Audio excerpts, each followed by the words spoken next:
Tonight, once again, we gather in search of the truth, dark, and mystery. It's the Drunk Turkey Show. Big development today in the investigation into the murders of 4 University of Idaho students. According to state and local officials and court documents, 28-year-old Bryan Christopher Kohberger has been arrested. He was arrested and arraigned this morning in Pennsylvania. We have new details on what Bryan Kohberger was doing right before his arrest. Police says a tactical team burst in to arrest the Idaho murder suspect. He was in pajamas and latest gloves, stuffing trash into Ziploc bags. Hey, greetings from the year 3000. It still sucks. This is Phil J. Pride, and you're listening to the Drunken Turkey Show. Your one stop for this sort of thing. Hit that button, like and subscribe. You know what to do, just like every other podcast. You guys know what to do, just like every other podcast. Hit the like button, hit the subscribe button, ring that notification bell so you guys are notified every time we do go live. Today we got an excellent show for you guys. I'm going to be bringing on Dr. Vona back on. We're going to talk about a bombshell interview that was dropped. There's also some pictures that were released here recently by ISP, particularly of Bryan Kohberger's car that, you know, something kind of stuck out to me that I wanted to kind of get Dr. Vona's opinion on, and so much more. So please hit the like button, hit the subscribe button, ring that notification bell. You guys know what to do. We had an excellent show late last night. I want to say thank you to everybody who tuned in when we did that. If you haven't seen it, we broke down some of the body cam footage that was released, and that's some of the information that we're going to talk about today as well. And so without further ado, let's bring in the guest of the show, Dr. Vona. How's it going, doctor? Hi, everyone. Thank you for having me. Going pretty good. You're welcome. It's always good to have you on. It's a great conversation every time I see you. I appreciate that. I feel the same. Thank you. Thank you. And so have you had an opportunity to see some of the breaking news in the Bryan Kohberger case? I have. There's a lot of news. I feel like we went from having no news to having so much news, right? Mm-hmm. I agree. I mean, there's quite a bit, and there's still some that's still not completely out. Like, for instance, some of the crime scene photos and video where it depicts some of the victims. I hope that doesn't come out, to be 110% honest with you. And if it does, we're not going to show that here on the channel. You know, what we show here are relative to Bryan Kohberger, the footsteps, the car. You know, we may look at some blood splatter, but that's separate from any bodies or any victims or any of those things. We're not going to show that here. But there's been some footage and some body cam. But before we get into it, I wanted to get your opinion. Bryan Kohberger has been complaining in jail here recently. He's even complained about sexual harassment and threats made against him. He's wanted and pretty much demanded to be transferred from one block to another. Are you surprised by the amount of complaining that he's doing in prison?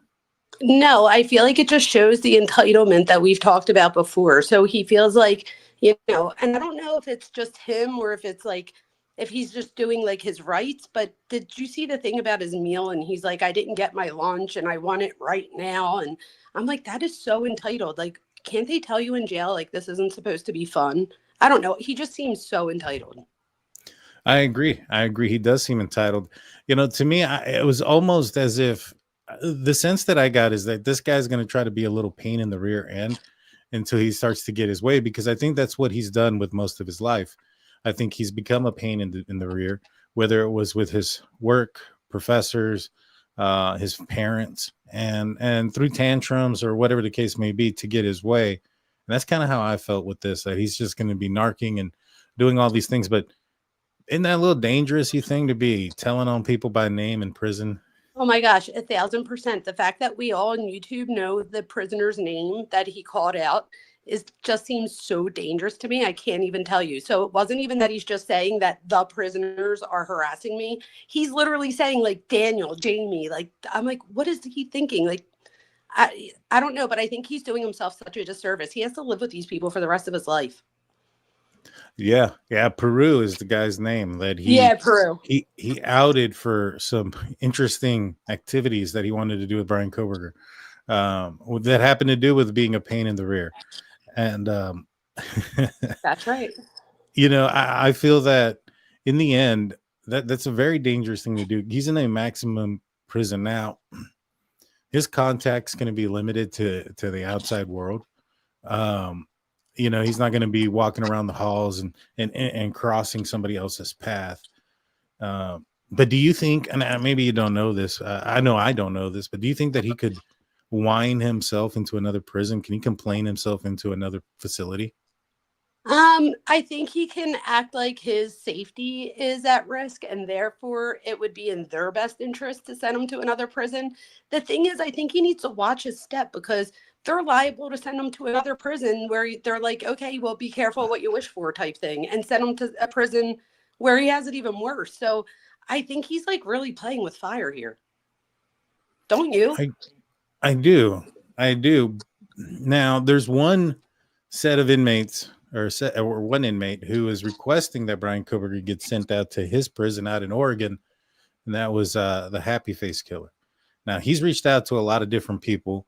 Now, Bryan Kohberger, being so infatuated with criminals and their mindset and their not and their feelings when committing a crime, do you think he would gravitate towards somebody like that? Do you think he would be interested in going to a prison there just so that he could have some sort of communication with somebody else who's committed a violent crime like this, who's not wanting to hurt him? So I think that he can make many friends if he wants to find out about his criminal behavior stuff. I almost feel like, in my opinion, that by going somewhere where the Happy Face Killer is like the main, person that people talk about there, but almost like not feed his ego. He wants to be the Happy Face Killer of the prison that he's going to be at, if that makes sense, in my opinion. Mm-hmm. Like he wants to be the BTK of the prison. He wants to be the Bryan Kohberger of the prison. Right. Well, that makes sense. He would want to be the center of attention and make sure that everybody has all eyes on him. He's the star on top of the Christmas tree in his world. And so, doesn't that go back to parenting though too? Like, how much did his parents excuse bad behavior that he thinks that it's okay to act this way? Like, I don't think that it's okay to act that way. My daughter was saying to me the other day, she's like, but Mom, if I was in jail, touch wood, like, wouldn't you do the same? And I'm like, no, the difference is you wouldn't sound this entitled. Like, I've taught you better than that. And she's like, you know what? You're right. So just like I feel like a lot of that, even if you look at the Mackenzie Charlotte case, same thing there. There's so much entitlement. And it's like, if parents don't parent, it's harder to be a parent than it is to be a friend. But it's so much more rewarding in the end because you have a kid that's so much more well-rounded when you parent the right way. And I feel like he must have heard that either it's not his fault or, it's okay, all of those things growing up, that he now thinks that it's okay to continue that way with higher authority. How do you think this news is affecting his mother? Daniel, I have to be honest. Me, Steelers fan, like, I feel like that would be one thing, but I don't know that we're dealing with the same type of mom. And I'm not like bad, even like just sometimes, I mean, I know she's Italian and I'm Italian. So I know that even in my world, especially the sons, like the sons can do no wrong. So like the daughters are like, oh, you're a piece of crap. But it's like the son, that's my baby boy. So I wonder how much, and I don't know this to be true. I don't know a whole lot about the parents, and I'm interested to learn more about them when we can. But I feel like this was something that him and his mother could bond over. And I don't mean the actual crime, but the fact that he was into criminology and stuff. So if he did need, and again, he's calling him mother and father, and there's some people that are watching this that might do the same. But for some reason, it just feels very like American Psycho in this particular sense. Like, I feel like they almost bond over not a love of, or a love of, I guess. I guess it depends on how you look at it, of just criminology and stuff like that. Mm-hmm. What do you think about, well, you mentioned American Psycho, and so I'm curious, what are your thoughts on, there was recently the Barnharts who were working for Cellbrite, they were tasked with looking into Bryan Kohberger's phone, and they found some screen images of the movie American Psycho, and they found images of Bryan Kohberger in similar poses. What does that say to you? I mean, to me, that tells me that, and I've been saying this for a while, I thought his Tappa talk was fairly eerily similar to that um of Christian Bale. Christian Bale's character Patrick Bateman. And I was like, man, this guy doesn't really have anything authentic about him. Everything he does is some copycat of some sort of somebody else. And so I thought to myself, all right, well, this guy, and you've mentioned it so many times about identity. I was like, I wonder if this guy was looking for people who were similar to him, and he started to gravitate towards people on TV, fictional So, characters in the beginning. you know what I thought about that, Daniel? That's so funny. Not funny, ironic. Is that we keep like he compares himself with these different serial killers, and the truth is that's an actor. So like Yeah. we have to keep that in mind. Like that's not even like Christian Bale is not a serial killer, right? He's an actor. So I think the fact that Bryan is still fantasizing over a character, I don't know, it just shows that sense of fantasy.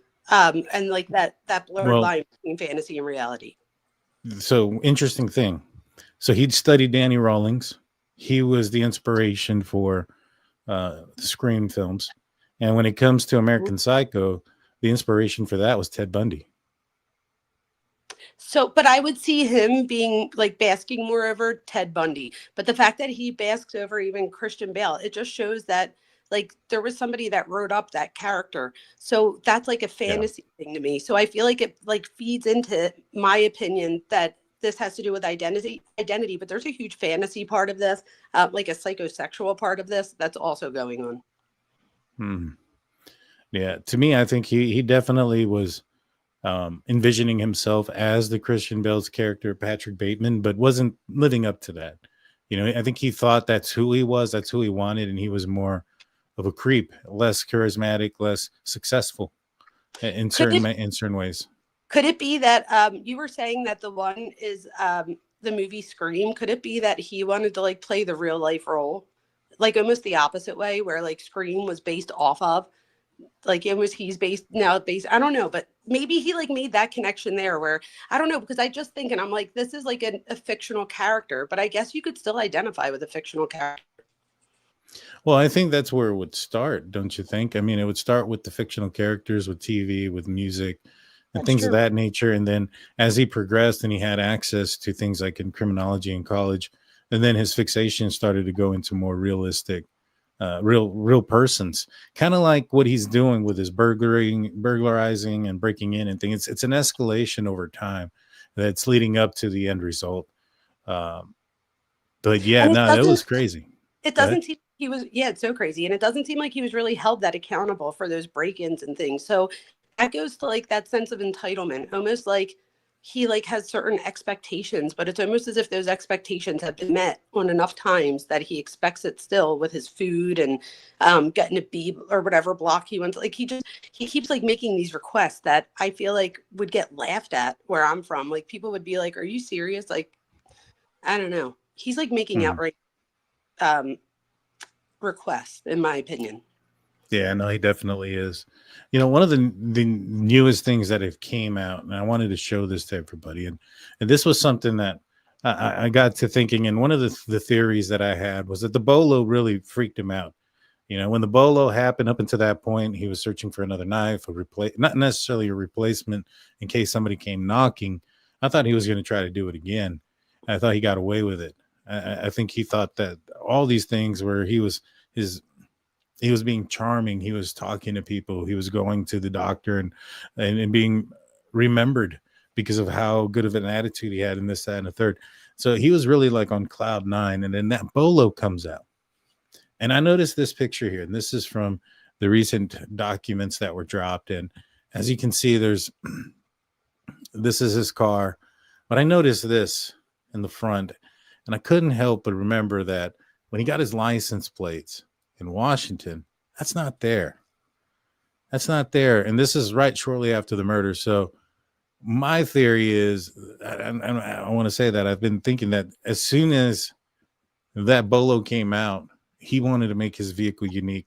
This is a to show how he was trying to elude the investigation. Immediately goes out and purchases something that would that if somebody looked on camera, they would say, hey, well, there's not this big black missing area on the hood. What do you think about what he did here? I agree 1,000%. That's the first thing I thought of was like, but my thing is, I don't know why he thinks that we're all so dumb.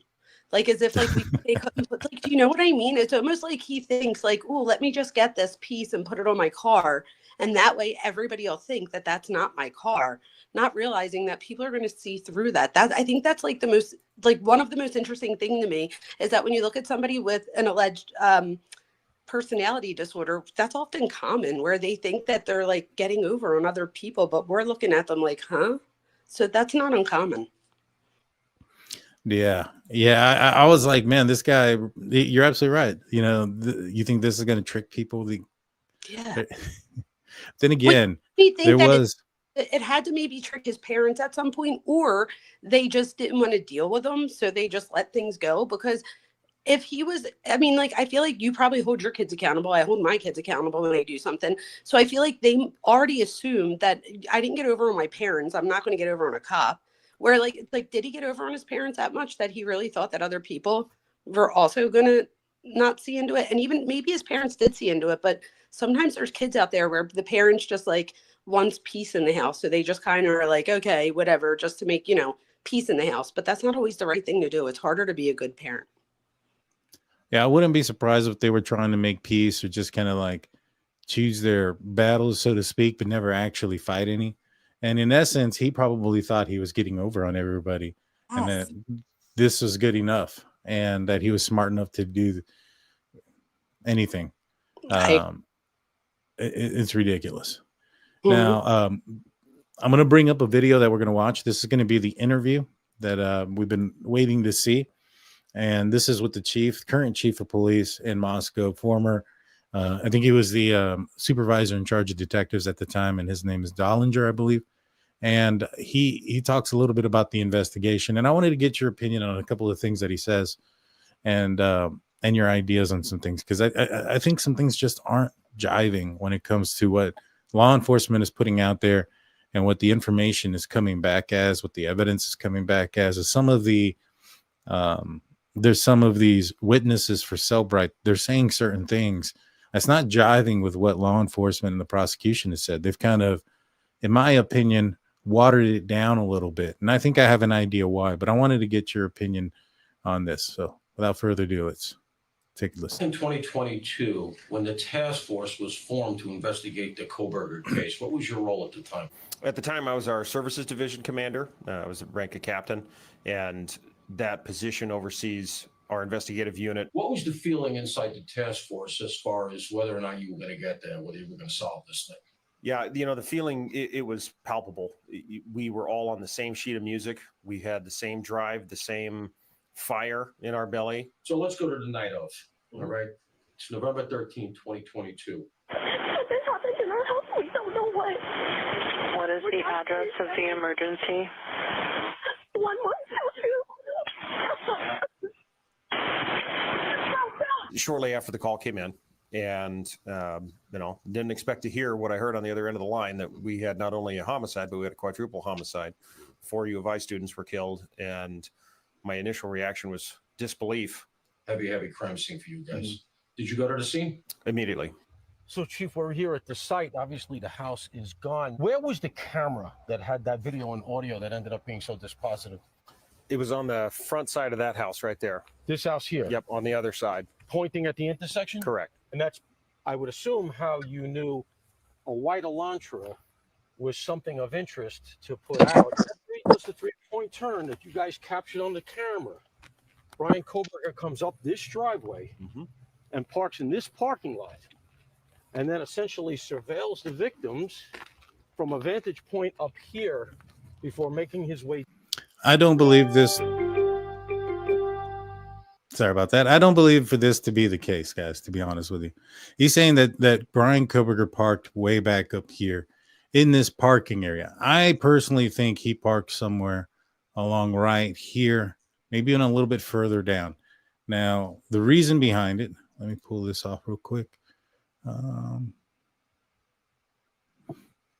am I going to get real quick? All right. The reason behind that, let me pull this down real fast. What's that? The easy access. I didn't realize there was like how easy it was to get in through the back. It's a little bit, in my opinion, there is a little bit of a trail that's a little bit easier than going all the way to the back.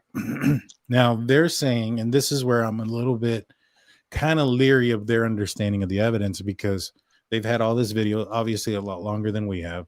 Now I'm going to make this larger so that we can see. And as I said, you and I won't be able to see this, but everybody else will. If you look at the top corner of the screen where my mouse is, and I'm kind of circling it, there's a house there, and you could see a window with a light protruding out of it. Now, this is at 3:31 a.m., and as the vehicle, Bryan Kohberger's vehicle comes, you can see the headlights. You see the headlights come out on the vehicle, and this is as it's turning between the victim's residence and the apartment complex. All right, and it goes out in front. Now, this is at 4:07. Keep your eye in the top left corner, and again, the headlights do the same motion. So that's an indication that the vehicle turned right, that it turned there, that it did not go up into that parking area and park. I do not believe for that to have been the case. What do you think, Dr. Vona? So I couldn't believe you caught this the other night. So when you were live, I saw that this came out and I sent it to you. And literally like 10 minutes after you're live, you sent me back, oh my gosh, do you see this? And I was like, no. And I literally had to look like 3 or 4 times until I saw what you were talking about. That was an amazing catch on your part. So great job. You're 100% right. I think that I don't know what it really looks like there. So like sometimes I have a hard time with like the mapping of it, but you're 1,000% right. I mean, what other car would that be? Like, what other headlights could that possibly be? But I didn't see the headlights until you pointed it out. Yeah. Well, to me, it's not so much the headlights. It's more so what the headlights are doing and not doing. The headlights are turning to the right. Now, in my opinion, if he was parking back here where they're claiming he's parked, the headlights would have continued, it would have continued straight, and it wouldn't have had the same motion. You can even see these 2 trees in both images where it almost appears that somebody's walking, but it's not. It's the light moving and the vehicle moving with the light that is causing the shadows of the 2 trees to almost appear if somebody's walking, but it's not the case. Isn't that different than when he does like the bunch of spins around, like the light hits at a different spot? Is that what you mean? It doesn't, though. That's the point. Okay. It doesn't. So it's turning right. It's not pulling into this parking lot. Had it pulled into the parking lot, the light would have been different. The light would have stayed on the house longer. The light would have shifted back and forth a little bit longer. But that's not the case. The light turns in the same motion. And I checked also at 3:45, and it's the same thing. And so in my opinion, this vehicle does not park back here where the law enforcement and this reporter believe that the vehicle parked. I would speculate that it's parked somewhere along right here. It could be very well way up here. I think it's a little bit further down because of the motion. I think that if it's coming into park here, you have to slow down so that you don't continue. The light goes as quickly as it does the other times, and so it's the same motion. And I just would have believed that we would have seen a more of a delayed response to that light on that house. I see what you're saying now. I wasn't thinking of coming down, but I think that easy access path that I was talking, not path, but like that there's like an opening right there where you said you think the car is like, if the car was like the front of the car was facing, like keep going down right there, there's like a little way that you could go in. I think I saw it on Gray Hughes or something. I'm not sure, but it looks like it's right where that fence line is. So I'm curious. Yeah. I'm going to find that picture so I could show you, but that would make total sense now that you pointed it out that way. I think I had my map wrong in my head, but I see what you're saying. Yeah. So to me, I just don't think they're parked back here. And if he's wrong about this, what else are they kind of inaccurate about? You know what I mean? Why do you think they thought that? Well, because he's saying that right now that they believe he No, parked this way. I mean, what makes you think, like, why do you think that they came to that conclusion? Because it almost seemed like it was obvious to you. Like, why wouldn't it be obvious to them? They may not have noticed the vehicle's light against the house. They have so much stuff that's going on and so many things, so much information that's coming in. There's a good possibility that they missed a lot because of that. Little details like that. You got to have to be keen. One of the things that I've noticed when I watched other YouTube creators, listening and watching the 911 or this video is that they have their eyes closed because they're listening, and they're missing a lot of things that are popping up in the background and stuff. And so that's one. Two, it's probably how long it took for Bryan Kohberger to get into the house. So we have the disturbance at 4:16 and like 50 something seconds. So just before 4:17 a.m. Bryan Kohberger allegedly, they did a timing thing on how long it would have taken for them to have committed the crime, or for Bryan Kohberger to commit the crime. And they averaged it out between 1 minute and 33 seconds, or 1 minute and 30 seconds. And that's moving with a purpose all the way through. And they accounted for every strike, every injury, every blood splatter that was there. And then and he moved from the second floor to the third. And this is just from the time that he enters the house. And doing it a little bit slower, trying to be very quiet to not make any noise, it still only took 2 minutes and 33 seconds to do everything. So it's a very short amount of time that was required. Now, we know that there was an altercation in Xana's room, and that we can hear that happening at just about 4:17. So we know that Xana, she gets interrupted on her TikTok at about 4:16 a.m. Now, I know some people are going to say 4:12.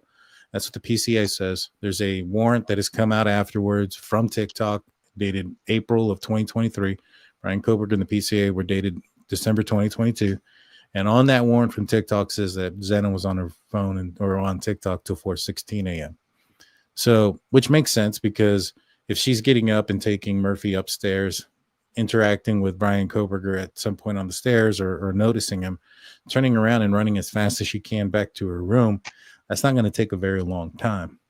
And so there was no blood on Kaylee's door, yet her door was open. And even law enforcement and their timing indicate that they believe that Bryan Kohberger opened Kaylee's door first. And it probably has to do with the fact that there was no blood. Now, if Bryan Kohberger opened Kaylee's doors first, and let's just say that Murphy was in there, which I suspect he was, and he just wasn't seen by Bryan Kohberger, well, then he goes into Maddie's room. Now, how long he's in there is as long as it takes for Murphy to realize something's going on and to go down and interrupt Xana, and then Xana to go up the stairs. So how long that is, I'm anticipating not very long. You know, how long would you anticipate something like that to have occurred? Maybe a minute. I don't know. I say a minute, but then when I read that, the same thing that you read, and he, the longer time was like 2.5 minutes. That was so fast to me. So maybe even quicker. What are you thinking? Well, the 2.5 minutes, that was a part of that was them walking from the back sliding glass door and up the stairs as quietly as possible, not to make a sound. Sorry about that, guys. I'm doing something else on the side here. So that was just long enough for that interaction there. To me,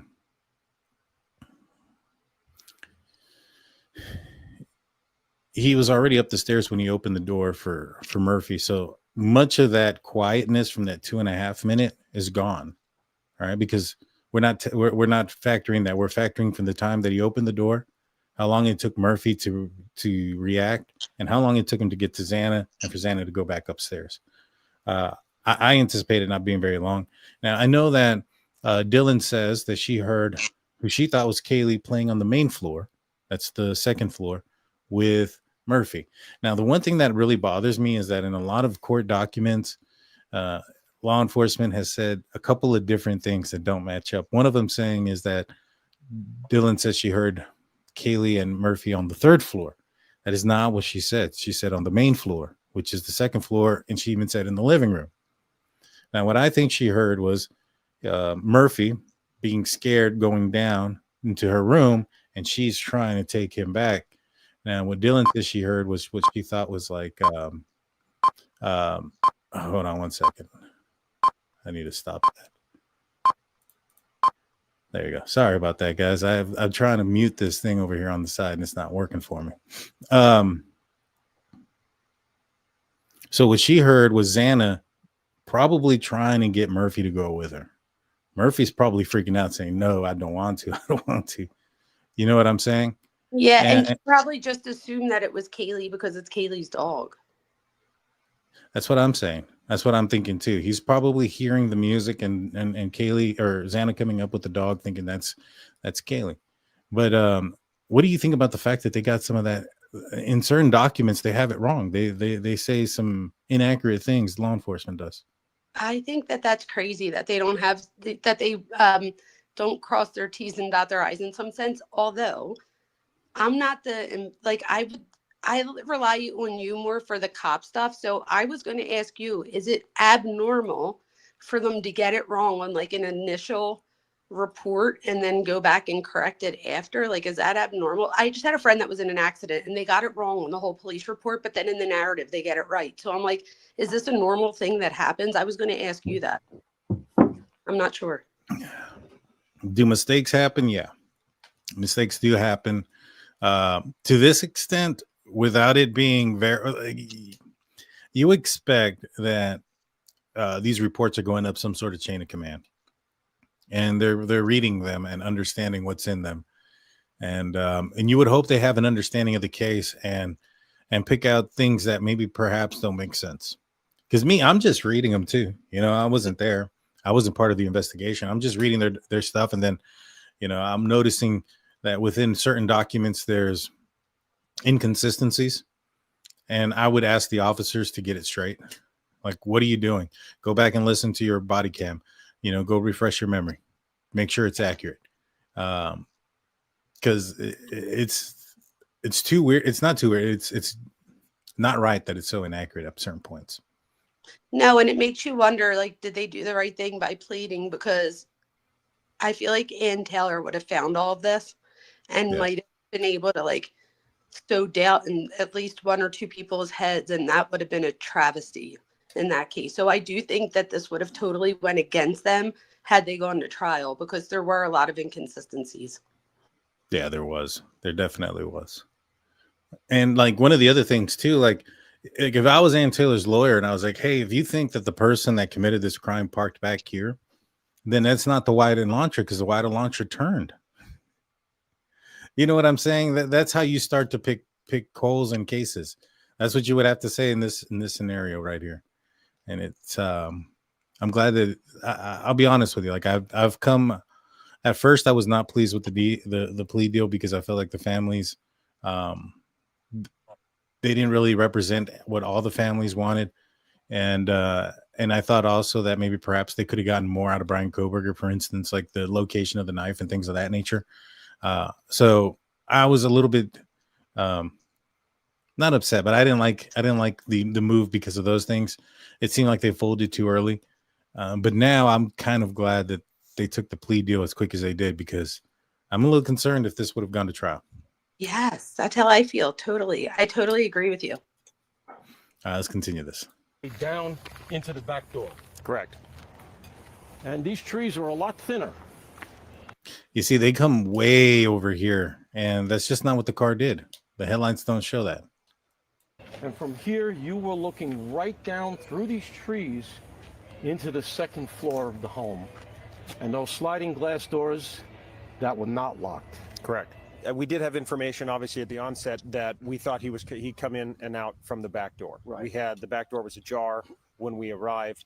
Dylan's testimony about seeing him heading in the direction of the back door. So that obviously led us to this area. Now, one thing that we do know about this area is vehicularly, there's only one way in, one way out. Let me back that up a little bit. Obviously led us to this area. Now, one thing that we So you see right here, it's a little bit easier. It looks like there's a little hill there. I don't know if you can see that. Yes, and I think you're right about this, Daniel, because if you look back where they're at, he would have to go down like a much steeper hill. And I always wondered, like, would he really, like, why would you chance slipping down or up that hill when you could just go on the side? Yeah, exactly. I don't think he parked back there. Not at all. You know about this area is vehicularly, there's only one way in, one way out. We had members from every agency out here on foot, canvassing every square inch that we possibly could for days, checking every single home for any kind of camera system, talking to anybody who we could get a hold of to see if they were around or if they heard anything, saw anything that night. Starting this investigation from the ground up, and it was a whodunit. Were you guys aware inside the task force of the intense media interest in this and maybe some of the skepticism that began to develop whether or not you'd get us solved?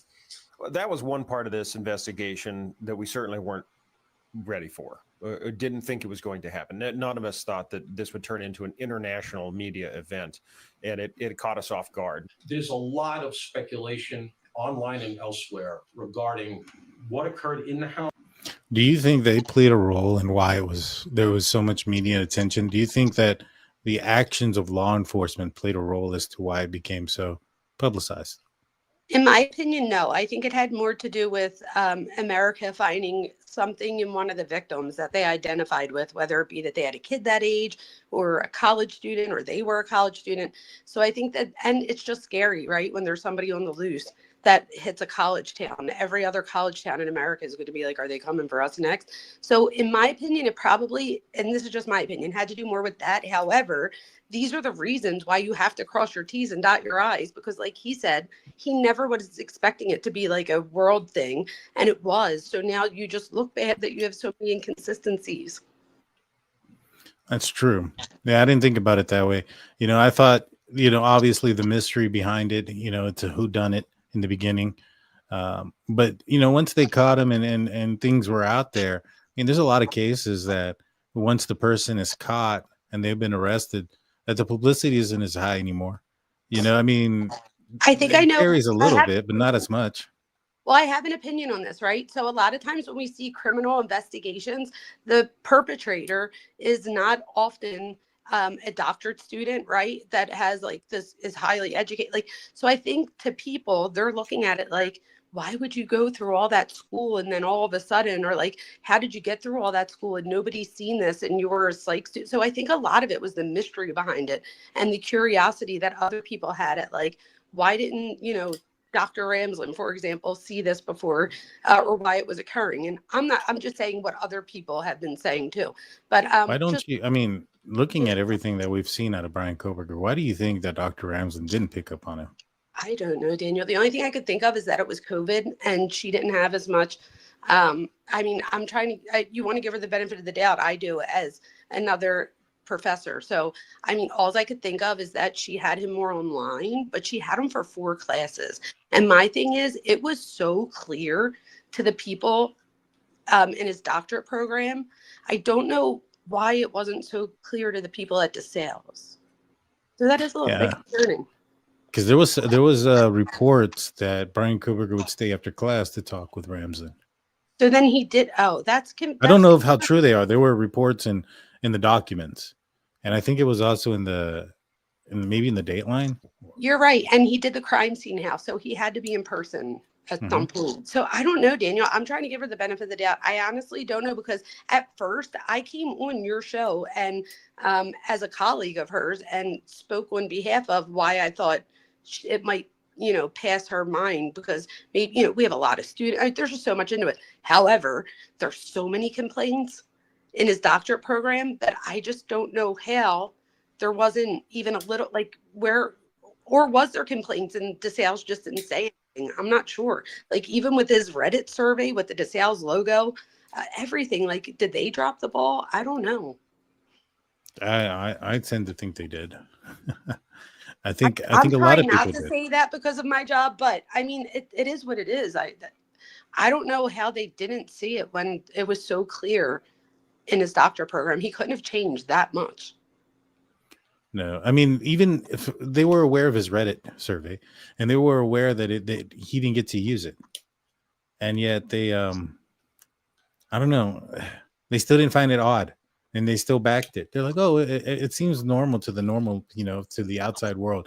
But in criminal justice, this is completely normal. And then you have individuals that are like experts in the field and so bright who have come out and saying, hey, we study forensic stuff, but we don't, not like this. This is different. This is completely different. And so, okay. All right, let's continue this. What did you find when you got there? Let me back it up a little bit. What occurred in the house? What did you find when you got there? Upon arrival, the initial officers found Xana and Ethan in Xana's bedroom on the 2nd floor, and then on the 3rd floor in Maddie's room were Maddie and Kaylee. Why do you think he did not attack Dylan?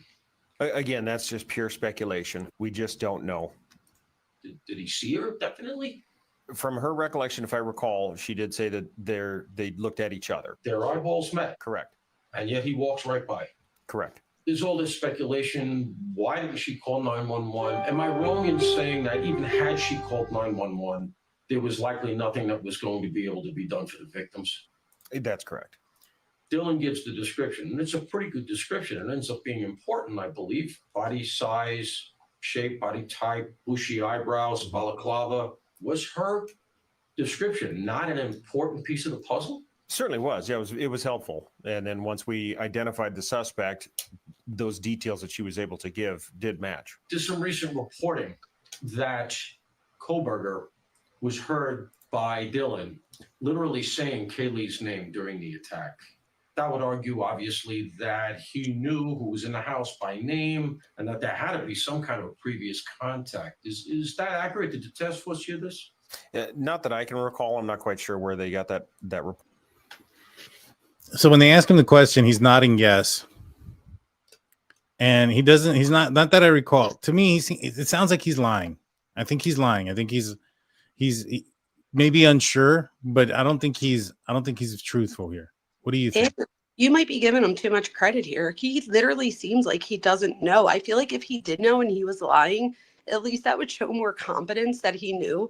But he's like, from what I recall, like, didn't you know that they were going to ask this question? Like, even if you didn't get a list of questions before, I would assume that they're going to ask questions about Dylan. Like, I would assume that there are certain questions, and that's one of the questions that I would have been ready for. I don't know how he wasn't able to say, oh yeah, you're right, they did say that in the one thing, but we realized later that they misspoke, so we corrected it in the next one. So I feel like there was like a better answer to this, even PR wise, than what he gave. But what he's saying is that he doesn't know where they got that from. I don't know. I don't recall. For one, if he knew that wasn't the case, well, don't you think he would have been more adamant? No, it didn't happen. That's the first thing. And two, where it came from is from Moscow Police Department reports. It was one of his officers that quoted Dylan saying, Kaylee, I'm here to help you. And it was in quotations from an officer. To me, so much of this seems watered down. And I hate to say this, but I'm going to say it. I feel like this is all in efforts to water the situation down, in efforts to not lose students going to the university. They don't want this to look so ugly. They don't want it to be as ugly as what it really is. And in reality, all they're doing by doing this watered down crap is causing more people to be upset, more conspiracy to come out, more questions to come out, more eyeballs to be in that direction. And it's to me, that's what it feels like.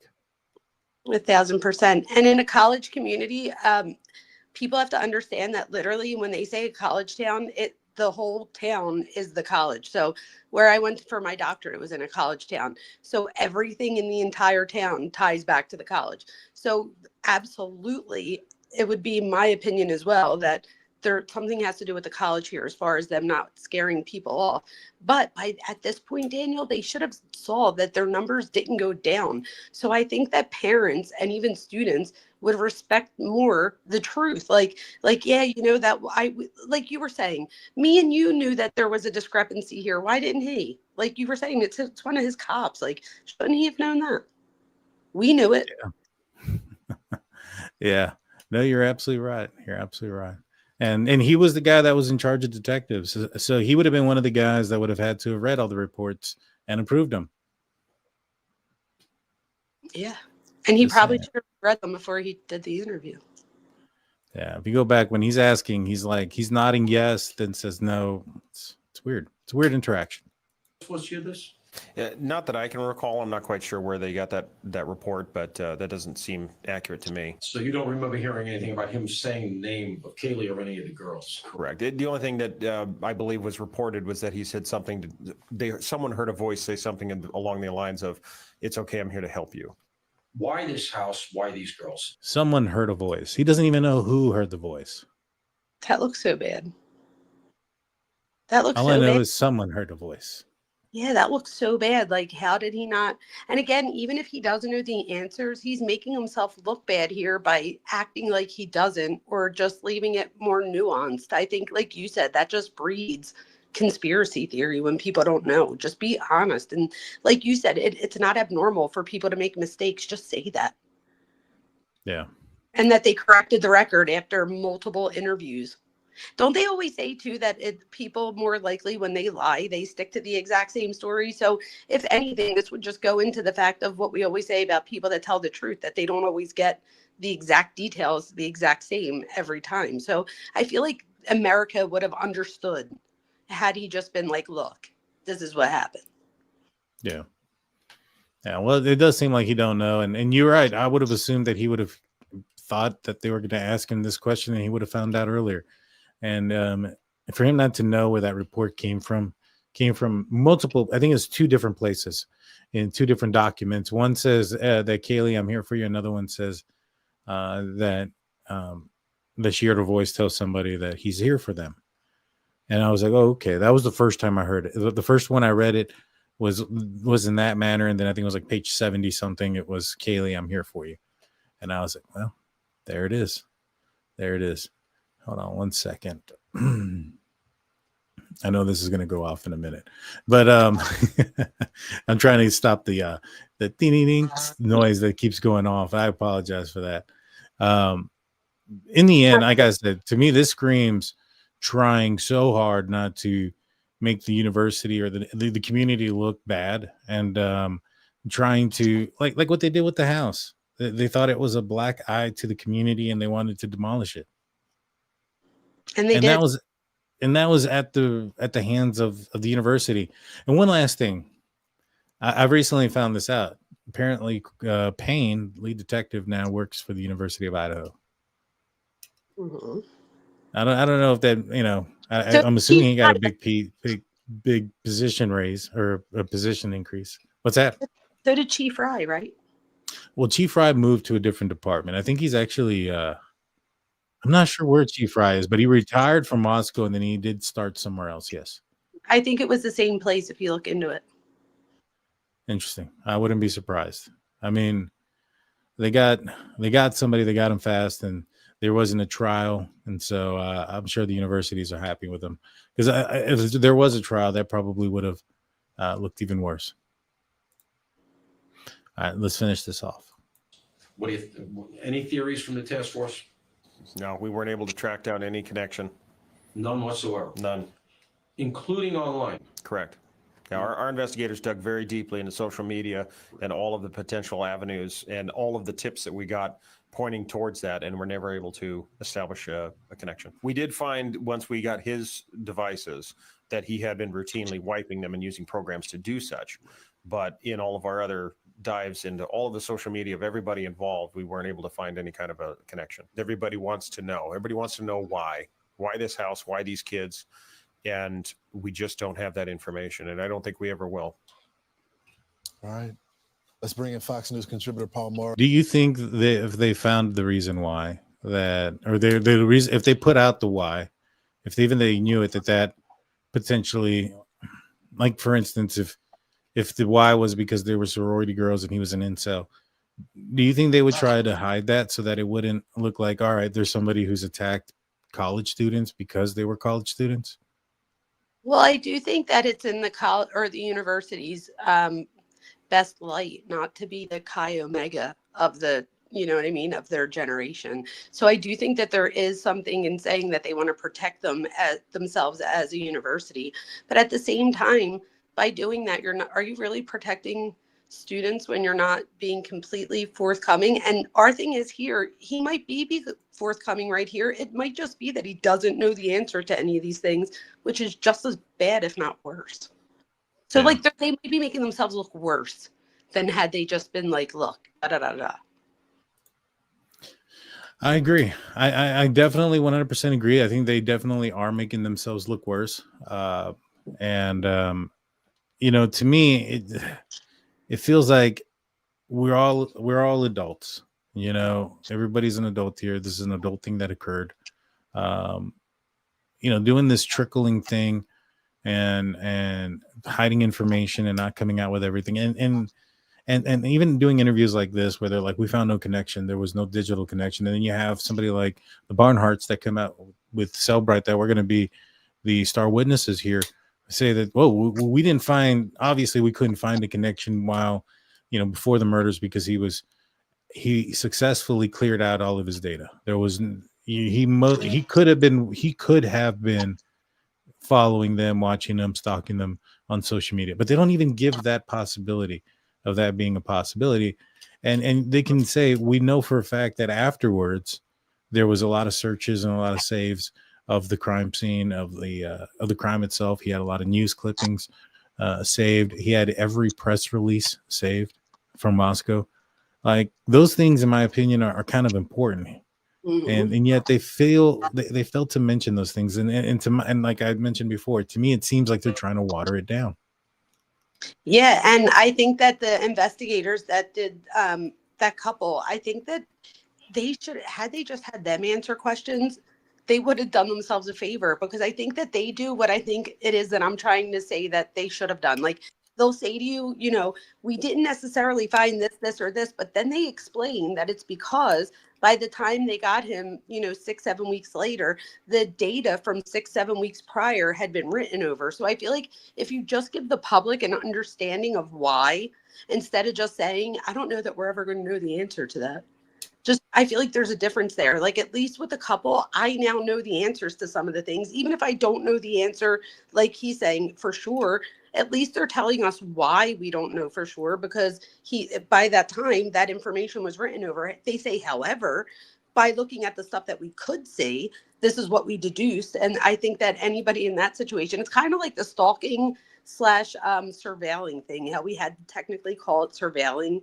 But anywhere in our lives, that would have been stalking if somebody did that to our kids, because it was more like the letter of the law.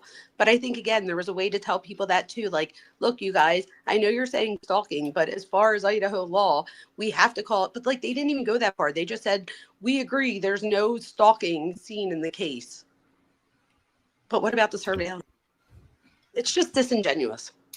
I agree. I think you're absolutely right.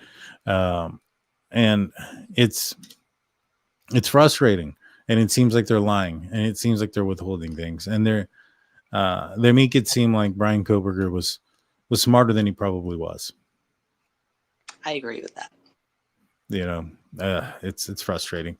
And so, with that being said, if you guys have any questions, please star them. Put some stars. We'll answer your questions for a few minutes. I want to say thanks to Midwest for being a member for 7 months. Thank you so much. Athen Ford has been a member for 26 months. That's over 2 years. Thank you so much. Just hit that like button. Yes, please. Miss Dog Lover comes in $4.99. This is not just US. This case is global and on the UK headline news. That's true. That is true. It is global. It has been in many of the over the seas, over the pond articles and things of that nature. And you would assume that with such a big magnifying glass that they would have buttoned up a little bit by now. And it seems like it's the opposite. At least hire a PR team to tell us what we should say going forward. Something. Right. It's frustrating. What do you call it? So what do you think? Do you think that the victims will win their lawsuit right now? They're trying to prevent the some of the crime scene photos coming out. Do you think they'll end up winning? So I do think that it's ironic that we went from having zero evidence to a lot of evidence. I do think that there is, like, I was listening to Bill Thompson. They were asking him about this. So they were asking him about the actual law. And he was saying that, unfortunately, it's not really in their hands. It's more in the hands of the FOIA request and the FOIA laws that they have. So I do know that they're trying to put a stop to those pictures. And I think that there's an interest in why they shouldn't show the pictures. At the same time, I do think that there needs to be balance, because there's also people studying the case that, like, for a good reason, like whether it be for criminology reasons or for a police department reason. So I feel like in that sense, it would be helpful for them to maybe not see the exact pictures, but getting a report of what they found in certain things. So I could see both sides. So I feel like there's probably going to be somewhere in the middle, like a negotiation of some sort. So maybe, and I don't know if you noticed, but they've released a lot of crime scene photos since then. So I don't know if that's like on purpose, just to release as much as they can, so that it's almost like, well, there's really nothing else to show. So I don't know. What do you think? I think that I hope that they win. I hope they win. I hope that they, to me, I don't think it's anything that people should be looking at. You know what I mean? That aren't, I guess, in some sort of like school. You know what I'm saying? I think like for educational purposes, to teach up and coming law enforcement, ladies and gentlemen who are trying to be in law enforcement and understand the field, those things, yeah, obviously. But for general consumption, I hope it doesn't go through. I mean, I hope they get what they want and it doesn't come out. Mm-hmm. In the end, I don't think they can prevent it. The rights for information and there's so many other cases that have occurred where you can look at the autopsy reports, you can look at autopsy photos of so many other people and so many crime scenes where there's nothing edited out at all. And so I think in the end, it probably won't go through. I just hope it stalls long enough that it won't matter anymore. You know what I mean? Unfortunately, I feel like whether it comes out now or in 10 years, there's still going to be like this big group of people, like including me, in the population that followed this crime. So with that being said, there probably are people that would still be, interested in seeing it. But I do agree with you. If it doesn't add evidentiary value for the general public, then do we really need to see it? However, is there a way to show like future law enforcement without it getting out? Because we see even in the jail, right? Somebody took that video of Kohberger. So will there always be that person that's going to, break the law and take their own video and release it? So it's like, I don't know. I think like either way, I think it really is going to come down to the general public and whether we view it or not. So like somebody like you or me, we can promise that we're not going to show the victims. But hopefully other people follow that same thing. They're probably no, there's always some weirdos out there that want to look at the weirdest things, and promote those things. But I hope it works. I hope it works out for the families. It's not something that I would want to see or show. I had one person tell me in the comment section, "Oh yeah, you say this, blah blah blah, but for the views, when it comes out, you're going to show them." And I was like, no, I'm not. I mean, I had the crime scene photos of Libby and Abby from Delphi. And didn't show those. There was absolutely nothing to show in those. I mean, there was a lot to show. Let me disregard what I said. But like in this case, there's so much things that you can look at that's not a victim in the picture. You know what I mean? In the Delphi case, not so much. I mean, I think there was like a bloody handprint on a tree out there, and the rest of those images had the victims in them. And so I there's no way I would have showed any of those. And same thing here. I'm not going to show any victims whatsoever. That's just not who we are. We could argue that that person that said that, I would say to them that although it might bring people in the short term, are they really the same people that you want as your long-term audience? So I think that any content creator would really have to think about that. And is there going to be people that say, absolutely, I want the short-term gain? Sure. But I think someone like you or me, that we care more about dignity and respect and stuff like that, that I don't think that short-term gain would be worth the company that we keep for the long term. Yeah, I 100% agree. Desert asks, do you think DNA could be found on the footprints in the snow? Probably not. They probably would have already said it or found it if it could be, I would think. But then again, who knows? Well, I'm also assuming that, well, I mean, DNA from the victims, maybe. But if he was wearing like some booties or something like that and took them off, which that was part of his final or that report on crime scene investigation, what to do. And one of the first things he says is to wear a certain type of booty so that way he doesn't track footprints, things of that nature. So if he wore the right type that didn't, the blood didn't soak through, which doesn't sound like he stepped in a large amount of blood at any point either. If he took those off as he exited and ran through the snow, I don't think we'd find any DNA on it. Well, and what does it take to put on multiple sets of booties or to have an extra pair in your, bag somewhere or whatever he took with him? So he could have even changed his booties out before he walked back outside and then took them off once he got outside. So we don't even really know that. And I would say that we probably should look at the things that he wrote as a blueprint for what he did, because if we think like him, he's the smartest in the room. So he obviously had the smartest idea when he was writing that paper. So why wouldn't he follow that? And again, I'm not saying that he really is. I'm saying in his head, he's like, why wouldn't that be? So why wouldn't he follow his own advice? Yeah. Yeah, you're absolutely right. You're absolutely right. Do you think we'll ever get to see the arrest body cam footage? I think so. I'm surprised we haven't seen that, to be honest with you. What do you think? Pennsylvania could be weird about that stuff. I don't know. I hope that they had body cameras. Do we know if the Pennsylvania police even had their body cameras on? I don't think they had any body cameras. Well, then there you go.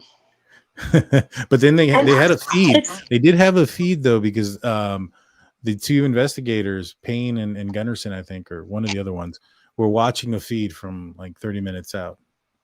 Okay. But I will say this. I believe that they had the Philadelphia SWAT team help.